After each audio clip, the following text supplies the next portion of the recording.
चलिए स्टार्ट किया जाए। चलिए गुड इवनिंग सभी को जय हिंद, सभी को जय हिंद। चलिए क्वेश्चन दिया है कि रक्तचाप किसका अधिक स्राव होने से बढ़ जाता है। चलिए यहां पर जवाब देना है। आपका सही जवाब क्या हो जाएगा कि रक्तचाप किसका अधिक स्राव होने से बढ़ जाता है। यहां पर आंसर क्या हो जाएगा, तो याद रखिए आपका जवाब हो जाएगा ए नंबर, यहां पर थायरॉक्सिन। याद रखिए थायरॉक्सिन हार्मोन्स के अत्यधिक स्राव से उच्च रक्तचाप, जैसे घबराहट, हृदय गति, है ना, ये आपका होता है। तो ऑप्शन क्या हो जाएगा, ए नंबर यहाँ पर राइट हो जाएगा। ठीक है, चलिए आगे बढ़ते हैं। क्वेश्चन आपसे अगला पूछा गया है, कह रहा है वह देश कौन सा है जहां ड्रिप सिंचाई का प्रयोग अधिक कुशलता से किया जाता है। चलिए यहां पर जवाब देना है कि वह देश कौन सा है जहां पर ड्रिप सिंचाई का प्रयोग अधिक कुशलता से किया जाता है। यहां पर आंसर आपका सही जवाब क्या हो जाएगा। चलिए भाई इसका राइट आंसर इनमें से क्या बनेगा, तो देखिए भाई यहां पर जो आपका जवाब है वो आपका कौन सा हो जाएगा, इजराइल। ठीक है, याद रखिए इसका राइट आंसर बी हो जाएगा। यहां पर जो इजराइल है वहां पर ड्रिप सिंचाई अच्छी होती है। ड्रिप सिंचाई मतलब जानते हैं कि इसमें क्या होता है, पाइप में थोड़े थोड़े छिद्र कर देते हैं और छिद्र करने के बाद क्या होता है, फिर क्या होता है, बूंद बूंद पानी टपकता है, जिससे पानी की बचत भी होता है और अच्छी खासी फसल भी होती है ना। तो ऑप्शन क्या हो जाएगा यहाँ पर बी नंबर राइट हो जाएगा। आगे बढ़ते हैं। क्वेश्चन आपसे अगला पूछा गया है, कह रहा है लिच्छवी दोहित्र किसे कहा जाता है। लिच्छवी दोहित्र किसे कहा जाता है। यहां पर आंसर आपका सही जवाब क्या हो जाएगा। चलिए लिच्छवी दोहित्र किसे कहते हैं, यहां पर आपका आंसर 3 नंबर में। चलिए तो 3 का ऑप्शन हो जाएगा आंसर समुद्रगुप्त को किसे कहते हैं, आपके ऑप्शन डी हो जाएगा। समुद्रगुप्त को लिच्छवी दोहित्र कहा जाता है। ये भी क्वेश्चन आपका कई बार पूछा गया है। ठीक है, आगे बढ़ते हैं। क्वेश्चन दिया है बुद्ध धम्म और संघ मिलकर कहलाते हैं। बुद्ध धम्म और संघ मिलकर जो कहलाते हैं इन्हें क्या कहा जाता है। यहां पर आंसर लॉक करिएगा। चलिए आपका सही जवाब यहां पर क्या बनेगा। चलिए बहुत अच्छे, वेरी गुड, बहुत अच्छे। देखो यहां पर जो आपका आंसर बन जाएगा वो कौन सा हो जाएगा, यहां पर कहा जाता है त्रिरत्न कहते हैं। क्या कहते हैं भाई, त्रिरत्न कहते हैं। तो ऑप्शन क्या बनेगा, ए नंबर इसका राइट हो जाएगा, त्रिरत्न कहते हैं। ये सभी क्वेश्चन बहुत बार पूछे गए हैं। ये समझिए कि ऐसे क्वेश्चन हम आपको करा रहे हैं जो आपके लगे कि हाँ एग्जाम में पूछे ही पूछे जाते हैं, वो पूछे जाएंगे। देखो दिया गया है कि 1521 ईस्वी में नरेंद्र मंडल या चेंबर ऑफ प्रिंसेस किसके द्वारा आरंभ किया गया था। तो चलिए बताइएगा कि नरेंद्र मंडल या चेंबर ऑफ प्रिंसेस किसके द्वारा आरंभ किया गया। 5 को ऑप्शन देना है। तो देखिए भाई 5 को ऑप्शन में से क्या हो जाएगा, देखो यहाँ पर दिया चेंबर ऑफ प्रिंसेस, जो कि ऑप्शन बनेगा यहाँ पर स्क्रीनशॉट लीजिएगा। ऑप्शन हो जाएगा आपका सी नंबर ऑफ कर्नाट। ठीक है, याद रखिए ऑप्शन हो जाएगा डी को आप कर्नाट, इसका स्क्रीनशॉट लीजिए। क्वेश्चन आपका अच्छा है। आगे बढ़ते हैं। क्वेश्चन आपसे अगला पूछा है कि 1857 ईस्वी के संग्राम में लखनऊ में हुए विद्रोह का नेतृत्व बेगम हजरत महल ने किया था, लेकिन इसको दबाने वाला अंग्रेज इनमें से कौन था। चलिए जवाब दीजिए, बहुत ही बेहतरीन क्वेश्चन रहा है और आपका इनमें से जवाब क्या हो जाएगा। चलिए ये थे आपके मेजर, आपके कौन, मेजर कैंपवेल। ऑप्शन बनेगा बी नंबर, मेजर कैंपवेल थे। याद रखिए मेजर कैंपवेल हैं जो कि 1857 के द्वारा लखनऊ विद्रोह को दबाया गया। इस युद्ध का नेतृत्व भारतीय महिला बेगम हजरत महल व उसके पुत्र जो विरजित है ना, कौन थे, जो आपकी भाई बेगम हजरत महल थी और इनका एक कह सकते हैं अल्पवयस्क व्यक्ति जो पुत्र था, नाम था विरजिस कादिर द्वारा किया गया था, है ना। तो इतने पॉइंट आपको याद रखना है, जो कि सबसे ज्यादा क्वेश्चन पूछा जाता है। लखनऊ में नेतृत्व किया बेगम हजरत महल ने। ठीक है, आगे बढ़ते हैं। क्वेश्चन आपसे अगला पूछा है, आप लोग काउंटिंग करते रहिए भाई कितना आप लोगों का जवाब सही आ रहा है। अगला क्वेश्चन आपसे दिया गया है कि साइमन कमीशन को श्वेत कमीशन कहा जाता है, इसके गठन का उद्देश्य निम्नलिखित में से क्या है। आप बताइए कि साइमन कमीशन को श्वेत कमीशन कहा जाता है, इसके गठन का उद्देश्य इनमें से क्या है, क्या था। तो यहां पर भारत शासन अधिनियम 1919 की समीक्षा करने के लिए, याद रखिए आपके भारत शासन अधिनियम जो आपका 1919 था उसकी समीक्षा हेतु है। तो ऑप्शन बन जाएगा यहां पर आपका बी नंबर राइट हो जाएगा। ठीक है ना, इसका गठन यहां पर देख सकते हैं, ऑप्शन बन जाएगा कौन सा, यहां पर आपका बी हो जाएगा। चलिए आगे बढ़ते हैं। क्वेश्चन आपसे अगला पूछा गया है, यहां पर देखिए अगला क्वेश्चन, भारतीय तिरंगे को सर्वप्रथम किसके द्वारा फहराया गया था। भारतीय तिरंगे को सर्वप्रथम किसके द्वारा फहराया गया, यहां पर आंसर को लॉक करना है। तो चलिए देखते हैं इस क्वेश्चन का कितने लोग यहां पर सही जवाब देने वाले हैं। आपका सही जवाब यहां पर क्या हो जाएगा।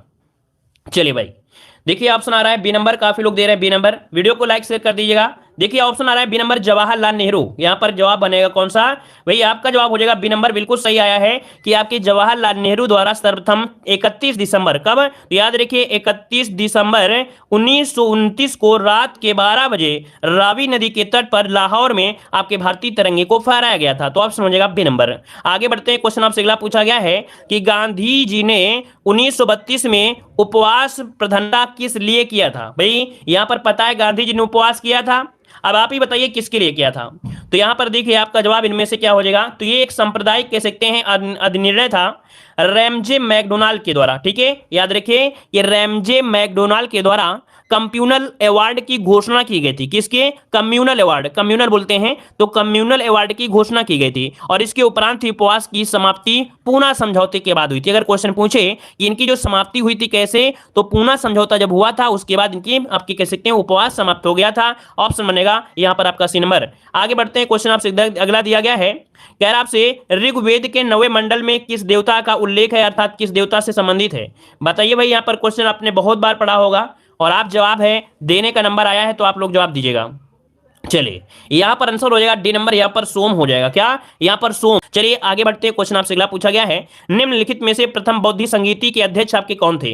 अब यहां पर देखो दिया गया प्रथम बौद्ध संगीति दिया गया है, जैन नहीं दिया है, क्योंकि इसके पहले वाली क्लास में गलतियां हुई थी जैन वाले से, है ना। यहां पर दिया गया है बौद्ध, और बौद्ध संगीति में पहले जो थे वो आपके थे कौन, आपका आंसर हो जाएगा सी, आपके महाकश्यप थे। ऑप्शन बनेगा सी नंबर, महाकश्यप थे। ठीक है, याद रहेगा। और ये की कहां गई थी? राजगीर में की गई थी, राजगीर में। तो ये भी याद रखिएगा कि आपके राजगीर में की गई थी, आपकी कह सकते हैं ये संगीति का आयोजन। अच्छा, एक क्वेश्चन ये भी पूछा जाता है कि प्रथम बौद्ध संगीति किसके शासन काल में हुई थी। तो आपके आजाद शत्रु के समय, याद रखिए आपके आजाद शत्रु के समय ये आपकी संगीति हुई थी, याद रखिएगा। ठीक है, चलिए आगे बढ़ते हैं, क्वेश्चन आपसे दिया है, लेकिन जितने भी महत्वपूर्ण पॉइंट होंगे हम आपको बता देंगे। अदीना मस्जिद का निर्माण किस शासक के द्वारा करवाया गया था। अदीना मस्जिद, ये अदीना मस्जिद का निर्माण कराया गया था, याद रखिए बंगाल में, और किसके द्वारा? तो सुल्तान सिकंदर के द्वारा। यहां पर आंसर हो जाएगा बी नंबर, सुल्तान सिकंदर के द्वारा करवाया गया था। और कहां पर? तो आपके बंगाल में करवाया गया था, याद रखिएगा। ठीक है, आगे बढ़ते हैं, क्वेश्चन आपसे अगला पूछा गया है कि अबुल हसन नामक चित्रकार किस शासक का दरबारी था। अबुल हसन पूछा गया, अबुल हसन नामक चित्रकार किस शासक का दरबारी था। यहां पर आंसर देना है अबुल हसन। चलिए कितने लोग यहां पर जवाब देंगे सही। चलिए देखिए यहां पर आंसर हो जाएगा सी नंबर, जहांगीर। जहांगीर के शासनकाल के समय अबुल हसन, विष्णुदा, मनोहरदा, ये आपके कई थे जो आपके दरबारी चित्रकार थे। तो ऑप्शन बनेगा आपका सी नंबर। आगे बढ़ते हैं, क्वेश्चन दिया गया है कि टी शब्द किस खेल से संबंधित है। बताइएगा भाई, यहां पर एक दिया गया है टी, टी जो आपका दिया है किससे संबंधित है। एक खेल आपने देखा होगा, यहां पर आपका कह सकते हैं जो आपका गोल्फ होता है, क्या यहां पर गोल्फ से संबंधित होता है। ऑप्शन सी हो जाएगा, टी शब्द गोल्फ से संबंधित है, याद रखिएगा। आगे बढ़ते हैं, क्वेश्चन आपसे अगला पूछा गया है, यहां पर क्वेश्चन आपके सामने आ गया है, दुर्गापुर इस्पात संयंत्र किस देश की सहायता से स्थापित किया गया था। दुर्गापुर आपको बताना है, आपका सही जवाब इनमें से क्या हो जाएगा। और हमने एक ट्रिक बताया था, अगर आपको याद हो, यहां पर ये क्लास जो आपकी इस क्लास में नहीं, लेखपाल की क्लास में हमने बताया था। आज फिर से एक बार हम आपको बता देते हैं ताकि दोबारा से रिवीजन हो जाए और हमेशा आप लोग ऐसे क्वेश्चन को रट लीजिएगा। देखो हमने बताया था बोरू, ठीक है, हमने साफ साफ लिख दे रहे हैं बोरू भीरू, ये ट्रिक है आपको, ठीक है, ऐसे नोट करिए, बोरू भीरू दुबे, दुबे और एक आपका हो जाएगा राज। अब देखिए ये चार कारखाने पूछे जाते हैं, जिनमें से बोकारो जो आपका लगा था ये तृतीय पंचवर्षीय योजना में लगा था, लेकिन इनमें से जो आपके थे ये आपके लगे थे द्वितीय पंचवर्षीय योजना में। कौन? ये आपके बो से क्या हो गया, बोकाना मतलब हल्ला मारना। ये ट्रिक आपको हमेशा याद कराने के लिए, क्योंकि क्वेश्चन पूछेगा इन चार कारखानों में कौन है जो तृतीय पंचवर्षीय योजना में था। तो ये चार दोस्त थे और चार दोस्त आपस में खड़े थे और एक ने हल्ला मारना शुरू कर दिया, जिसे बोलते हैं बोकाना। क्या बोका रहे हो, क्या हल्ला मार रहे हो। तीनों दोस्तों ने क्या किया, इसे भगा दिया, अपने ग्रुप से भगा दिया तीनों ने। तो ये किस में हो गया, ये तृतीय पंचवर्षीय योजना में। दूसरे में कौन, ये हैं। अब यहां पर बोसे बोकारो क्या है, बोसे बोकारो, और बोकारो जो आप था ये रूस के सहयोग से, किसके? रूस के सहयोग से, रूस से रूस। भी से होता है भिलाई, है ना, भी से भी। अच्छा ये है कहां पर बोकारो, ये आपके झारखंड में है, झारखंड में है, याद रखिए झारखंड में। और भी से भिलाई हो जाएगा, भिलाई आपके छत्तीसगढ़ में है। कहां पर? छत्तीसगढ़ में है। और यहां पर दिखा रू, रू मतलब आपका हो जाएगा रूस के सहयोग से, आपका ये भी हो जाएगा। ठीक है, अगला है यहाँ पर दू से हो जाएगा दुर्गापुर, क्या हो जाएगा, दुर्गापुर। दुर्गापुर बे से हो जाएगा ब्रिटेन, ये ब्रिटेन के सहयोग से लगा था। और ये जो आपका दुर्गापुर है ये कहां पर है, कहां पर ये बताइएगा, इसका आप लोग जवाब दीजिएगा। ठीक है, और यहां पर राउरकेला, राउरकेला आपके जर्मनी के सहयोग से लगा था। ठीक है ना, तो इस प्रकार से कह सकते हैं ये पॉइंट आपको याद रख लेना है। यहां पर जो आंसर हो जाएगा कौन सा, दुर्गापुर, ये आपका हो गया कौन सा, ब्रिटेन के सहयोग से लगा था, ब्रिटेन के सहयोग से। ठीक है ना, क्लियर हो गया है। और ये पश्चिम बंगाल में है, बिल्कुल याद रखिए, दुर्गापुर जो आपका है ये पश्चिम बंगाल में है। हमने यहां पर आपको 1-2 मिनट का समय जरूर लिया है, लेकिन जीवन में कभी भी क्वेश्चन आपको याद आ जाएगा तो आपको देव जी के ट्रिक का याद नाम जरूर आएगा कि हाँ इससे हमने पढ़ा था और हमसे ये क्वेश्चन सही हुआ है। ठीक है, आगे बढ़ते हैं, क्वेश्चन आपसे अगला पूछा गया है, कह रहा आपसे यहां पर कि निम्न युग्मों में से कौन सा सुमेलित नहीं है।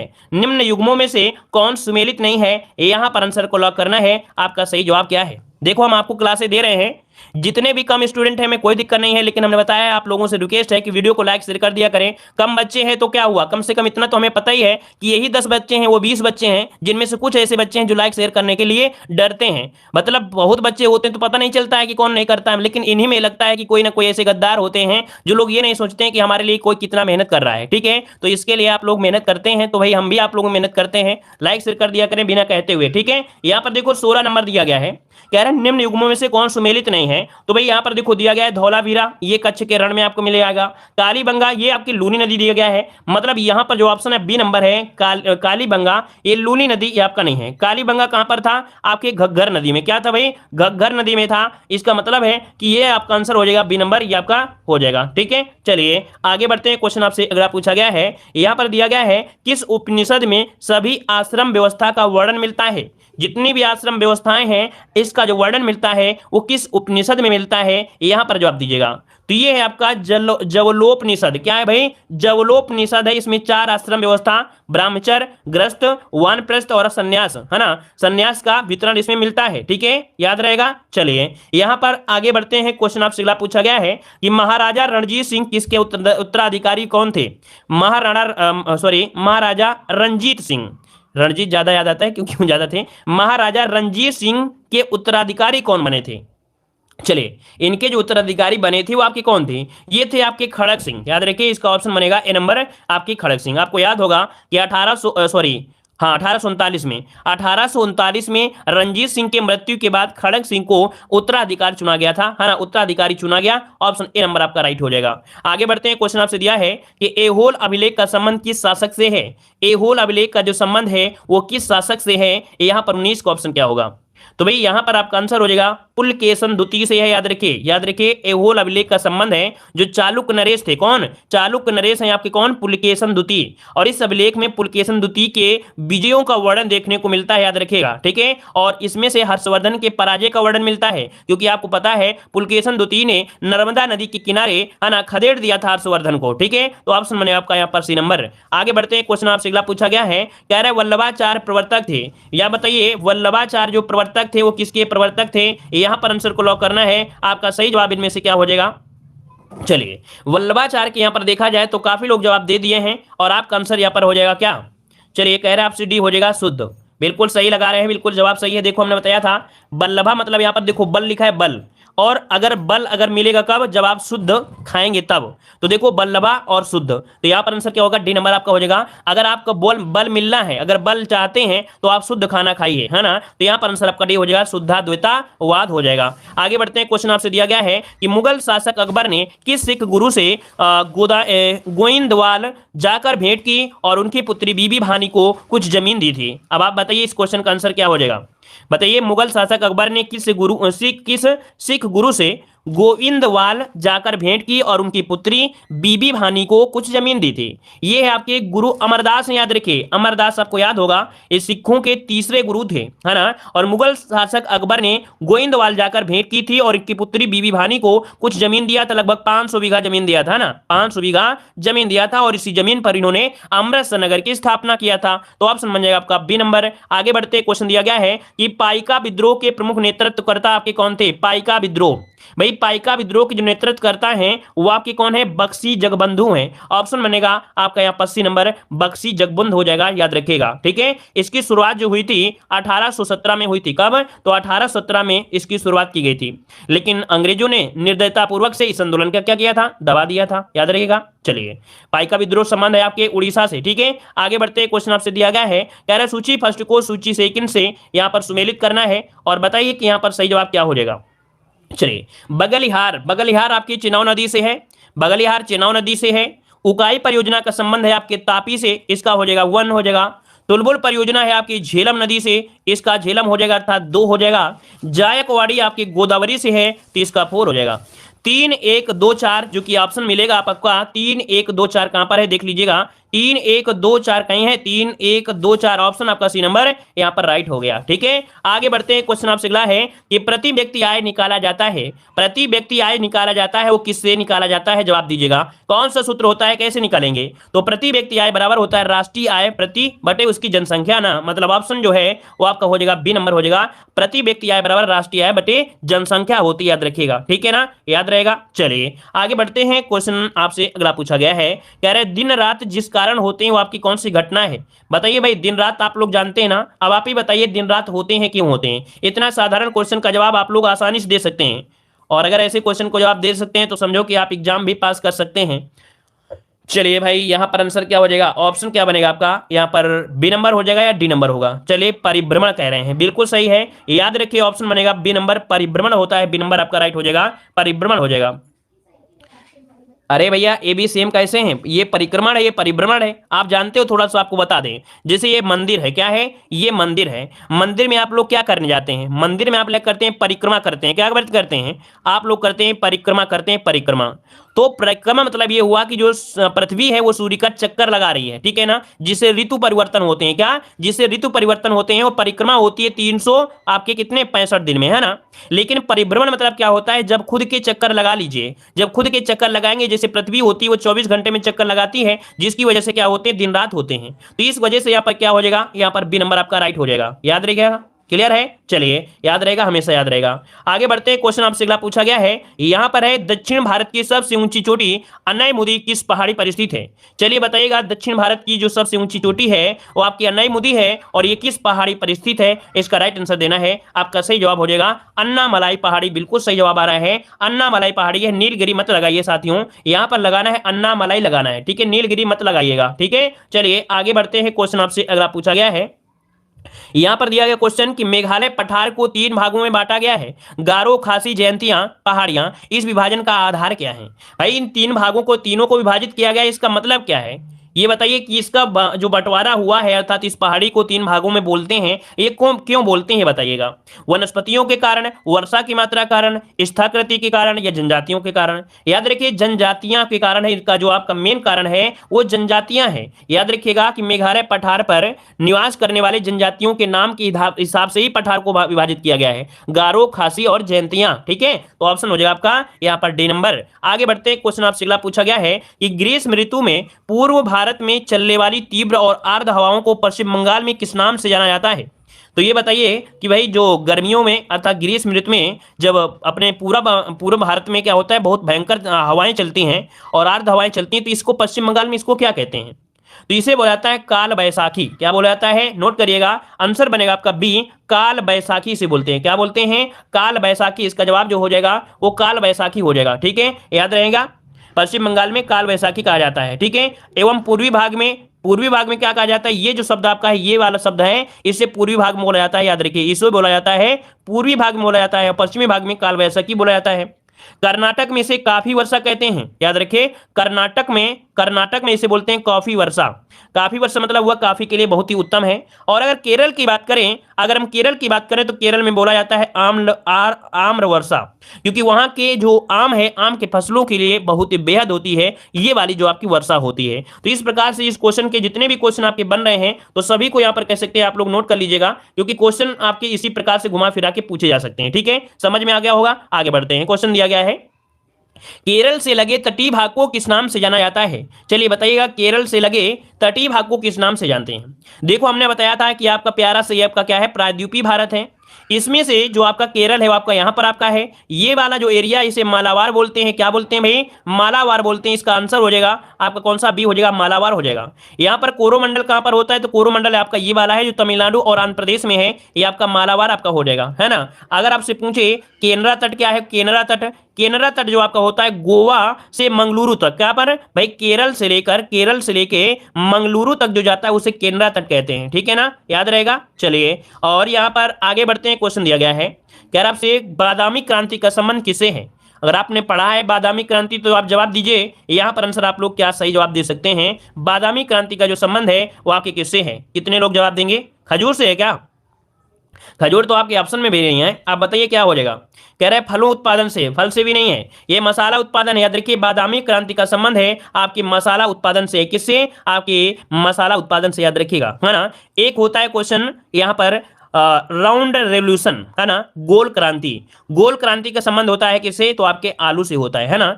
रेड क्रांति जो आपकी होती है वो टमाटर से होता है और आपके मीट से होता है ना। और सिल्वर क्रांति जिसे हम लोग यहाँ पर जानते हैं, सिल्वर क्रांति, ये अंडे उत्पादन से होते हैं, अंडे उत्पादन से, है ना। पीली क्रांति किससे होता है? तो आपकी तिलहन उत्पादन से होता है।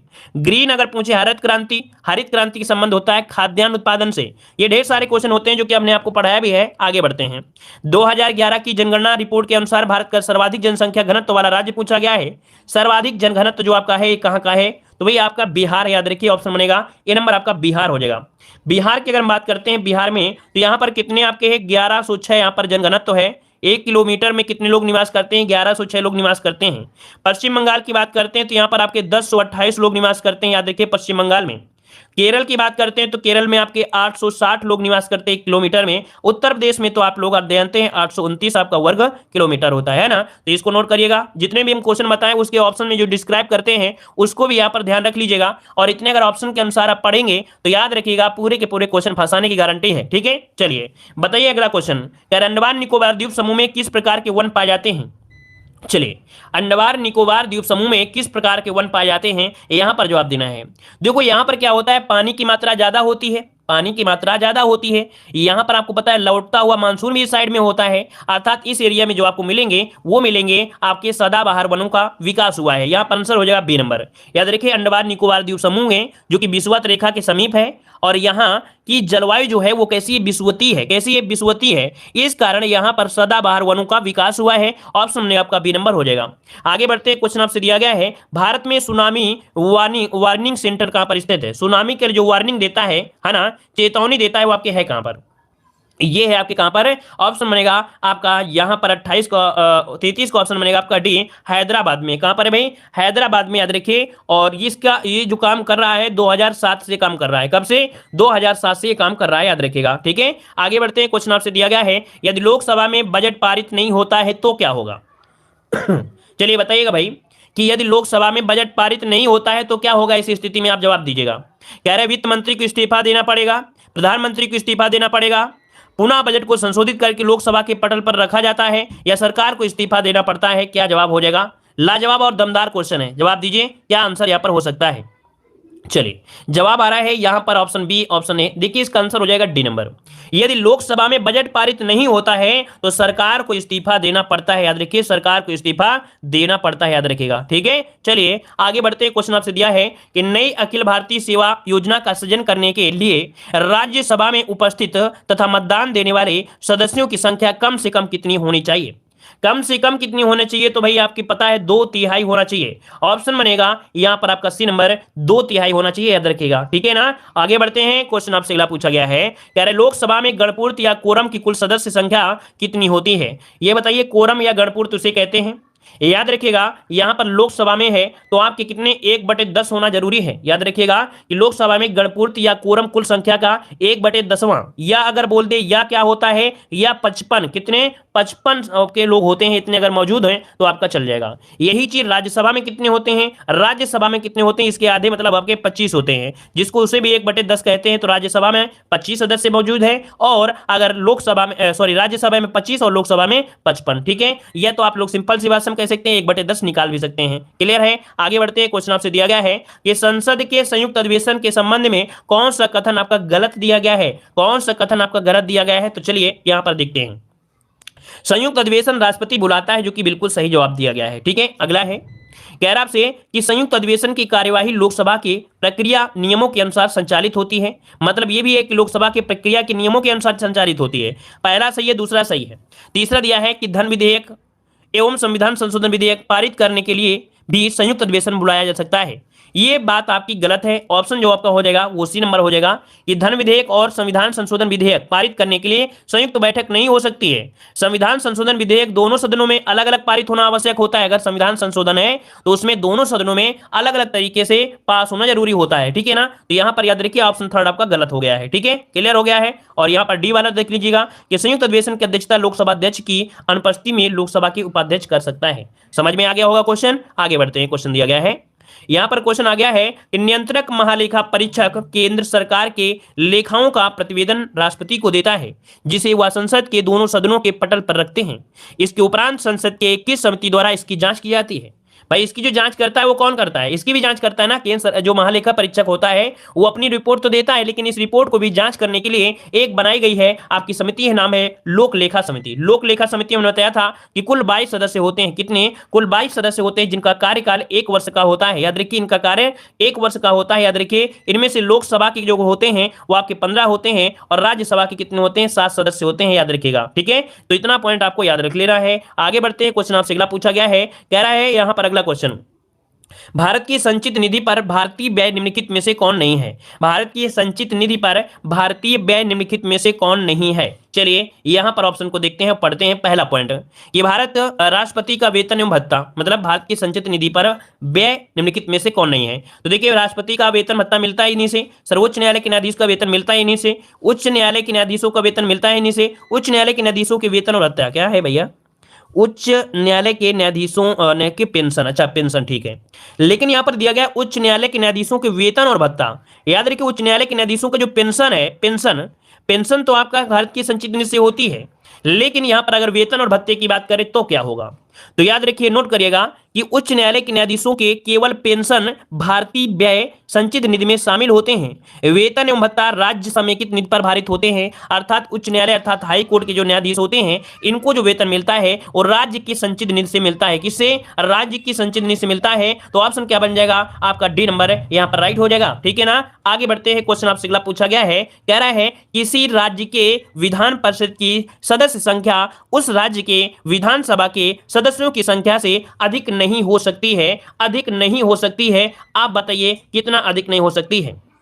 चलिए तो देखिए भाई इसका आंसर हो जाएगा 1/3 से अधिक नहीं हो सकती है। मतलब ये हुआ कि विधान परिषद के कुछ सदस्यों की संख्या उस राज्य की विधानसभा के सदस्यों की संख्या की 1/3 से अधिक नहीं हो सकती है, ठीक है। चलिए मतलब देखा जाए 40 से, है ना, 40 से कम नहीं हो सकती है, तो 1/3 कर सकते हैं या 40 कह सकते हैं, ठीक है। आगे बढ़ते हैं, क्वेश्चन आपसे दिया गया है, कह रहा आपसे निम्नलिखित में से कौन सा सही सुमेलित नहीं है? चलिए यहां पर बताना है सही सुमेलित नहीं है, कौन सही सुमेलित नहीं है?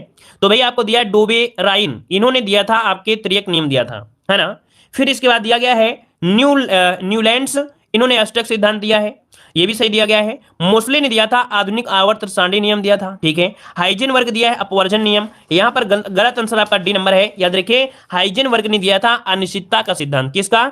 अनिश्चितता का सिद्धांत, अनिश्चितता का सिद्धांत नोट कर लीजिएगा, अनिश्चितता का सिद्धांत दिया था, ठीक है, याद रहेगा। चलिए अपवर्जन का नियम किसने दिया था? अपवर्जन का नियम दिया था आपके पाउली ने। किसने? पाउली ने। ये सब कुछ आपने इंटर में पढ़ा है, अगर आपने साइंस साइड से इंटर किया है तो आप लोगों ने बहुत ही अच्छी तरीके से इनके बारे में अच्छे से आपने अध्ययन किया होगा, है ना। आगे बढ़ते हैं, क्वेश्चन आपसे अगला पूछा गया है, कह रहा है निम्नलिखित में से कौन सा कथन सही दिया गया है? पहला पॉइंट आपके सामने दिया है कि फ्यूज को सदैव परिपथ में समांतर क्रम में जोड़ा जाता है। क्या ये बात सही है क्या भाई? भैया जो फ्यूज होता है वो श्रेणी क्रम में होता है। क्या ये श्रेणी क्रम में होता है? श्रेणी क्रम में, अर्थात ये वाला पॉइंट तो आपका सरासर गलत हो गया। फिर दिया गया है फ्यूज सामान्यतः तांबा तथा टिन की मिश्र धातु का बना होता है। तो आप बताइए किसका होता है? सीसा और टिन का होता है। किसका भाई? ये तांबा टिन का नहीं होता है, सीसा और टिन का होता है, सीसा और आपके टिन का होता है, अर्थात ये भी गलत हो गया। मतलब इनमें से कोई आपका गलत नहीं है। और देख सकते हैं कितने लोगों ने जवाब यहाँ पर गलत दिया था, है ना। अब आप समझ लीजिएगा कि अगर आप लोग समझ सकते हैं कि अगर इतनी गलतियां हो रही हैं तो आप ही बताइए कि आप लोग कमजोर है कि नहीं है कमजोर। अच्छा ईमानदारी से आप बताइए कि कौन कौन कमजोर है। आप बताइए, आप लोग ईमानदारी से बताइए कि कितने लोग, कितने कौन कौन लोग यहाँ पर कमजोर हैं जीएस में। चलिए चलिए आगे बढ़ते हैं, क्वेश्चन आपसे अगला पूछा गया है, कह रहा आपसे यहाँ पर कह रहा है ए बी रिक्त समूह में, देखिए यहाँ पर ए बी जो आपका रक्त होगा, यहाँ पर रिक्त नहीं होगा, रक्त होगा, ठीक है। ए बी रक्त समूह दिया गया है। अच्छा, तुक्का लगा रहे हैं सभी। अच्छा चलिए यहाँ पर बताइए, ए बी रक्त समूह जो होता है, ए बी रक्त समूह होता है, इसमें से क्या नहीं होते हैं बॉडी में? एंटीजन नहीं होते हैं, ये एंटीबॉडीज नहीं होती है। बताइए, आप बताइए, हमेशा आपने पढ़ा होगा ना, तो आप बताइए कि ए बी रक्त समूह में एंटीजन नहीं रहते हैं या एंटीबॉडी नहीं रहते हैं, क्या हो जाएगा? चलिए आंसर बनेगा आपका यहां पर बी, एंटीबॉडी नहीं रहते हैं। याद रखिएगा, ए बी रक्त समूह में एंटीबॉडी नहीं होते हैं, इसका राइट आंसर बनेगा आपका बी नंबर आपका हो जाएगा। याद रखिएगा, ठीक है ना। हाँ, अगर क्वेश्चन ये पूछे कि ए बी ब्लड ग्रुप में तो ए और बी दोनों एंटीजन पाए जाते हैं, है ना, एंटीजन जो होते हैं वो दोनों पाए जाते हैं, तभी तो वह ए और बी वाले को दे पाते हैं, तो इसका ऑप्शन हो जाएगा बी नंबर। अगला क्वेश्चन आपसे दिया गया है, कह रहा है प्रिज्म से गुजरने पर सूर्य के प्रकाश की किरणें विभिन्न रंगों में बढ़ जाती हैं, क्यों बढ़ जाती हैं? बताइए भाई, क्यों बढ़ जाती हैं? क्योंकि प्रिज्म की दोनों सतहों पर किरणों का विचलन होता है। मतलब ऑप्शन जो हो जाएगा बी, कि प्रिज्म की दोनों सतहों पर किरणों को क्या होता है? विचलन होता है। ऑप्शन बी नंबर ए से राइट हो जाएगा। आगे बढ़ते क्वेश्चन आपसे अगला पूछा गया है, यहां पर क्वेश्चन आपके सामने है कि उत्प्लावन बल निर्भर करता है। उत्प्लावन बल जो जानते हैं, उत्प्लावन बल जब कोई भी वस्तु को जब पानी में डुबो देते हैं तो विस्थापित द्रव के घनत्व पर निर्भर करता है। क्या? उस उत्प्लावन बल जो होता है वो विस्थापित द्रव के घनत्व पर निर्भर करता है। मतलब ये कह सकते हैं कि उत्प्लावन बल विस्थापित द्रव के घनत्व पर निर्भर करता है। तरल का घनत्व जितना अधिक होगा, उत्प्लावी बल उतना ही अधिक लगेगा और वस्तु द्रव में तैरती रहेगी। आपने एक सिद्धांत पढ़ा होगा, आर्किमिडीज सिद्धांत, कि यदि कोई वस्तु किसी तरल में आंशिक या पूर्ण रूप से डुबोई जाती है तो उसके भार में कमी महसूस होती है। भार में यह कमी उस वस्तु के द्वारा हटाए गए तरल के भार के बराबर होती है। ये तो पढ़ा है ना आपने, तो ऑप्शन हो जाएगा यहाँ पर बी नंबर। चलिए अगला है कि निम्नलिखित में से कौन सा तत्व सभी अम्लों में निश्चित रूप से उपस्थित रहता है। मतलब ये तत्व है, लगभग देखा जाए सभी अम्ल में मिलता है। ये सभी अम्ल, जितने भी अम्ल होंगे उसमें से आपका हाइड्रोजन जरूर मिलेगा। हाइड्रोजन जो होता है वो जरूर मिलता है, याद रखिएगा, ठीक है। सभी अम्लों में हाइड्रोजन तत्व निश्चित रूप से उपस्थित रहता है। अब आप लोग कार्बन 100% लगाते है ना, आप लोग कार्बन लगाते हैं, लेकिन याद रखिए यहाँ पर पूछा है अम्ल में, और जिसमें अम्ल होता है देखते हैं COOH फलाने फलाने ऐसे दिया होता है। और याद रखिए कि इसी कारण धातु के साथ अभिक्रिया करने पर लगभग सभी अम्ल क्या होते हैं? हाइड्रोजन गैस उत्पन्न करते हैं। जितने भी अम्ल होते हैं लगभग क्या होता है? सभी हाइड्रोजन गैस उत्पन्न करते हैं, ठीक है ना। आगे बढ़ते हैं, क्वेश्चन आपसे अगला पूछा गया है, यहां पर दिया गया है किस पदार्थ का उपचयन होता है यदि उसमें, चलिए यहां पर किसी होना चाहिए, यहां पर एक पॉइंट को नोट करिए, किसी पदार्थ का उपचयन होता है यदि उसमें क्या हो? यदि उसमें क्या होता है? ऑक्सीजन की वृद्धि हो जाए और यहां पर हाइड्रोजन की कमी हो जाए। यदि ऑक्सीजन की वृद्धि होती है और हाइड्रोजन की क्या होती है? कमी होती है, तो ऐसी स्थिति में उपचयन होता है, उपचयन, ठीक है, याद रहेगा। आगे बढ़ते हैं, क्वेश्चन आपसे अगला पूछा गया है, कह रहा है चोट लगने पर रक्त स्राव को रोकने एवं रक्त जमने में कौन सा तत्व सहायक होता है? आप बताइए कौन सा होता है? अगर आपको चोट लग जाए और आपके ब्लड निकलने लगे तो इसमें से कौन सा तत्व सहायक होता है? तो देखिए इसका हो जाएगा आपका थमना। थमना मतलब जानते हो, जैसे ब्लड थम जाता है ना, तो हो जाएगा थ्रोम्बोसाइट्स। क्या होते हैं भाई? थ्रोम्बोसाइट होते हैं। मतलब ये कह सकते हैं कि रक्तस्राव रोकने और रक्त जमने में थ्रोम्बोसाइट सहायक होते हैं। इसे प्लेटलेट्स भी कहते हैं, याद रखिए, इनको कहा जाता है प्लेटलेट्स कहते हैं। यह इसका मुख्य कार्य होता है शरीर में उपस्थित जो हार्मोन्स होते हैं और प्रोटीन उपलब्ध कराना, उनको कराना, ठीक है, याद रहेगा कि इनका मुख्य कार्य होता है कि शरीर में उपस्थित हार्मोन और प्रोटीन उपलब्ध कराना, ठीक है। आगे बढ़ते हैं, क्वेश्चन आपसे दिया गया है, निम्नलिखित में से किस एक की एक समान बीमा नहीं होती है? चलिए बताइए भाई, किसकी जो बीमा होती है एक समान नहीं होती है? तो यहां पर आपका एक समान नहीं होती, देखो गतिज ऊर्जा स्थिर ऊर्जा की होती है, फोकस दूरी और ऊंचाई भी हो जाएगा, गुरुत्वीय बल और घर्षण का। लेकिन यहां पर दिया है बी नंबर, घनत्व और विशिष्ट घनत्व। देखिए यहां पर जो आपका घनत्व होता है, घनत्व की जो बीमा होती है वो होती है मतलब M1 L की घाते -3 और T की घाते 0। लेकिन यहां पर विशिष्ट घनत्व या सापेक्ष घनत्व का होता है क्या? कोई बीमा नहीं होती है, M0 L0 और T0 होता है ना, मतलब कोई बीमा नहीं होती है, M0 L0 T0 सभी के 0 हो जाएंगे, ठीक है। चलिए आगे बढ़ते हैं, क्वेश्चन आपसे अगला पूछा गया है, निम्नलिखित में से कौन सा पादप हार्मोन्स है? निम्नलिखित में से कौन सा पादप हार्मोन्स है? मतलब पादप मतलब हुआ कि पौधों, जो आपके पेड़ों पर होता है, किसमें होता है भाई? तो आपके पेड़ों पर होता है। यहां पर आप बताइए, तो देखिए आपका साइटोकाइनिन है। यहां पर देखिए काफी लोग जवाब दे रहे हैं ए नंबर, कह रहे हैं आपसे इंसुलिन होता है। भैया ये बताइए, इंसुलिन आपकी बॉडी में होता है ना, इंसुलिन आपकी बॉडी में होता है। ये पूछा है पादप हार्मोन्स, पादप मतलब होता है पेड़ पौधे, वनस्पतियां हो गई, इनमें होता है साइटोकाइनिन। क्या होता है? पौधों में मुख्यतः 5 प्रकार के हार्मोन्स पाए जाते हैं, नोट करिए। Oxygen hormones, gibberellin hormones, cytokinin hormones, ethylene hormones और एब्सिक हार्मोन्स पाए जाते हैं। ठीक है, तो यहाँ पर आंसर क्या हो जाएगा? ऑप्शन हो जाएगा सी नंबर। ठीक है, चलिए आगे बढ़ते हैं। क्वेश्चन आपसे अगला पूछा है, बस इतने क्वेश्चन तो थे। आज तो इतना मगन से हम पढ़ा रहे थे कि पता भी नहीं चला कि क्या हुआ क्या नहीं हुआ। अच्छा, ये क्वेश्चन बताइएगा, मोमबत्ती जो जलती है, क्या यहाँ पर बताइए, मोमबत्ती जो आपकी होती है, मोमबत्ती का जो जलना होता है, मोमबत्ती का जलना, ये कैसी क्रिया होती है? ये कैसी क्रिया होती है? रासायनिक परिवर्तन होता है या भौतिक परिवर्तन होता है या दोनों ही होता है? बताइएगा, मोमबत्ती का जलना, मोमबत्ती का जलना ये कैसी क्रिया होती है? आप बताइए कि ये भौतिक क्रिया होती है, रासायनिक क्रिया होती है, दोनों होती हैं या इनमें से कोई नहीं? इसका जवाब आप लोग कमेंट बॉक्स में कमेंट करिएगा। ठीक है, ओके। सब लोग कमेंट बॉक्स में कमेंट करेंगे और वीडियो पसंद आया तो वीडियो लाइक करेंगे। और कसम खा लीजिए कि इस सीरीज को आपको पढ़ना ही पढ़ना है, चाहे रात में पढ़े चाहे दिन में पढ़े। अगर आपको पास टाइम नहीं मिलता है तो दूसरे दिन पढ़ लीजिएगा, एक दिन नहीं 2 दिन नहीं टाइम मिलता है तो तीसरे दिन पढ़िएगा, लेकिन इस सीरीज को जरूर कंप्लीट करिए। इस सीरीज की हम गारंटी ले रहे हैं कि आप एग्जाम में जब बैठोगे तो आपको लगेगा कि नहीं सर ने जो चारों ऑप्शन से बता दिया है वो पूरे के पूरे क्वेश्चन आपके फंस गए हैं। ठीक है, हाँ, करंट अफेयर हम आपको स्पेशल पढ़ाएंगे, तो करंट अफेयर की भी क्लास जब चलाएंगे तो उसको आप जरूर लीजिएगा, है ना। तो इस कारण से जीएस में लगभग कुल मिला के यहीं से घूम फिर के आपको मिल जाएगा। ठीक है, तो चलिए फिर आज की क्लास, ठीक है, धन्यवाद।